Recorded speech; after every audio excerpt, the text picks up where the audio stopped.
She probably was thinking that we got it over the holidays.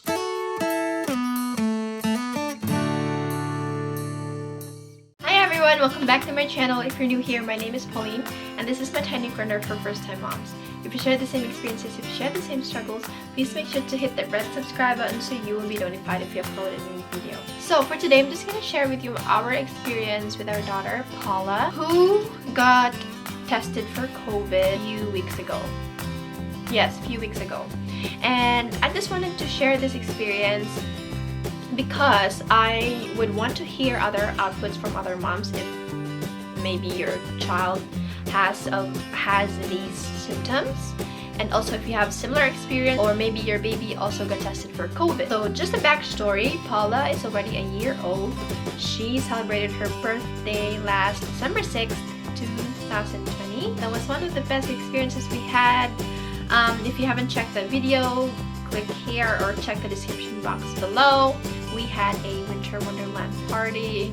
We invited a snow queen because that's the theme that we were aiming for. But so much about the party. So this is like a storytelling of what happened because I was not able to film that day because I was literally shaking and nervous that I don't know what to do.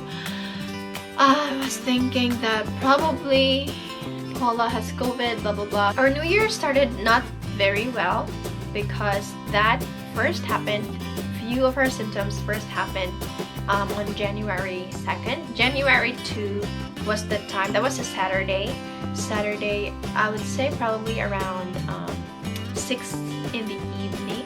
We're about to get dinner at that time, and I was able to observe some rashes on her cheek and on her chest.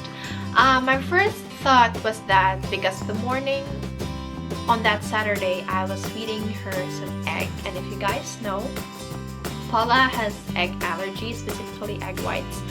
And again, I'm so stubborn and I literally felt guilty because I fed her egg that morning. I fed her some scrambled egg because again, I was trying to let her body get used to or immune to having white eggs.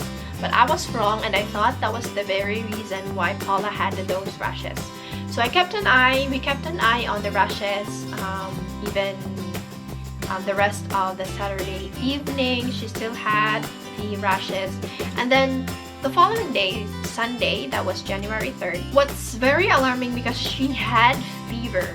She had fever for up to 38.2 Celsius, 100.7 degrees in Fahrenheit. And that's not a low-grade fever. That was very alarming for me because that's the highest temperature she had so far in our experience. I had her for a year already, and that's the highest body temperature that we've ever taken from her. She had that fever overnight. I was not sleeping that day because I was observing as to how her body would react with a fever. But when I talked to my mom, she said that it's a good thing that the body has fever because it means that it's the body's way of showing that it's fighting for whatever virus is on her body. But that was very alarming because my very first thought was COVID. So fast forward to the next day, January 4th, that was Monday. The fever was gone. I was relieved, so I bathed her. Following day, that was the following day, but the rashes are still there, but it's only on her cheek and on her chest. Again, same on the first day. The spot where the rashes are still the same. So I was not so worried that time, and I was just thinking that the rashes will probably also be gone that day because the fever was not there on January 4th, on the Monday. There was that belief that my mom believes that you are not supposed to bathe your baby when she has a fever the day prior, especially if she has rashes because it will, intensify. Although I kind of believe that, but I did not apply it to Paula during that day. So I went ahead, bathed her that day, and yes, it was true that the rashes intensified. It appears on her back and on her leg. Also, the ones on her cheek reaches on her forehead and eventually on her nose and on her neck. That's why we decided to bring her to the urgent care or emergency room to got seen. We didn't even plan to get her checked or tested for COVID because I can't imagine my 1-year-old having COVID. So we went for the emergency care. We went to ER around 8 in the evening, January 5th. That was Tuesday. And then we went to triage. And what sucks the most of it is that they only allow one parent inside the emergency room, and obviously Jofel can stay with her. So I went in with Paula, just with myself, fully armed, fully committed to getting Paula seen that night. And thankfully, the line was not too bad. I think we were 5th or 6th on the line, and around 8:30 we were seen at triage. The nurse had her vital signs checked. After the triage, we waited in the waiting room. There were also other children, I would say 2 or 3. And then there were also 2 infants. Too bad. I'm not sure what really happened to them, but most of them has cough and colds.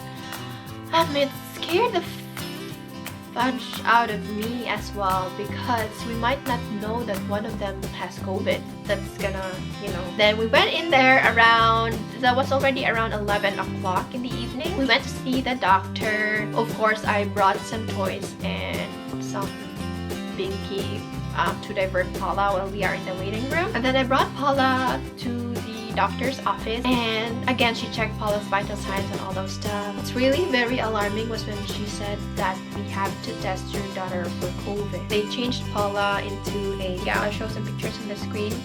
And then the nurse went in, swabbed Paula's nose, and what's worse is that because Paula is still a young child, they need to do 2 swabs. Imagine 2 swabs for a 1-year-old. They did that on both of Paula's nostrils. Paula really was in pain, and they had to reach, I think, until here or deeper. I'm not sure, because they have to do 2, because again Paula is still young, and they wanted the test to be accurate, so they did both. Another situation that elevated my anxiety is that we had to wait for 2 days maximum to wait for the result.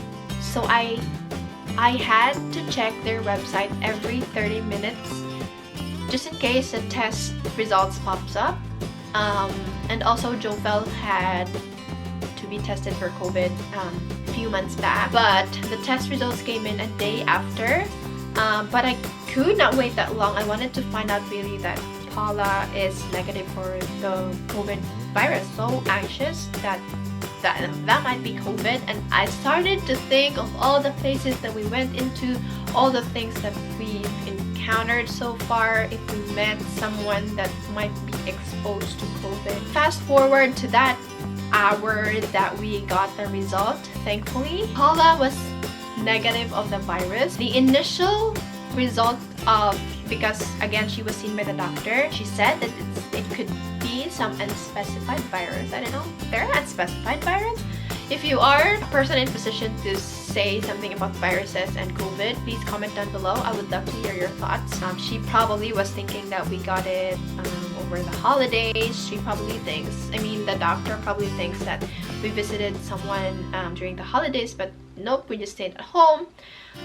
That's why she, pushes to have Paula tested for COVID. But again, thankfully, she's negative of the virus. If you have a similar experience, or if you have the following symptoms which made you, freak out, if your baby probably will be tested for COVID, please comment down below. I would love to hear your experiences and stories as well. That's it for today's storytelling and video. If you enjoyed this one, please give it some like, share this away to your friends, and subscribe so you will be notified if we upload a new video. Again, this is Pauline. Thank you so much for all your support, all your likes, or your subscription. Again, this is Pauline. Thank you so much for watching, and I'll see you next time.